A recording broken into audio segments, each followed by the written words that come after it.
All right. Okay, this is David, who says, we have friends who do not celebrate Christmas because they say December 25th is really a pagan holiday.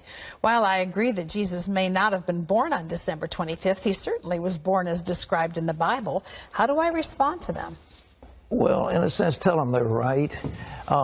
You see, the winter solstice a couple of days later was the shortest day of the year, and the pagans had something called Saturnalia.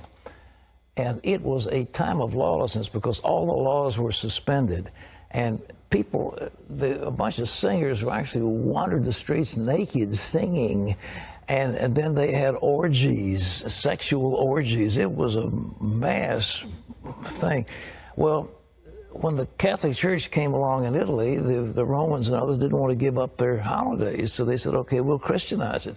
And so they said, okay, we'll say the birth of Jesus was the 25th of December.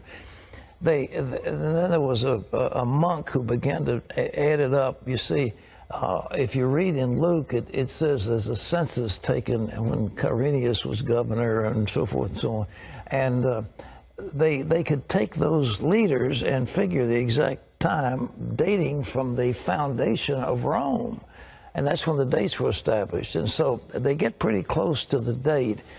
But to say it's the 25th, shepherds were out abiding in the field. It gets a little cold at night. I mean, were they out there in the middle of winter? You know, I don't know.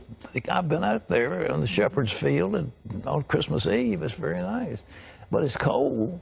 And nevertheless, I mean, what was going on?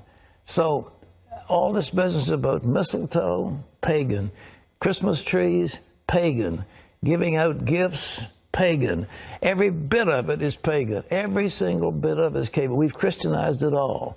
And so that's good. And so we have time, we celebrate for Jesus. Everybody gets all misty-eyed. But the truth is, they're all pagan.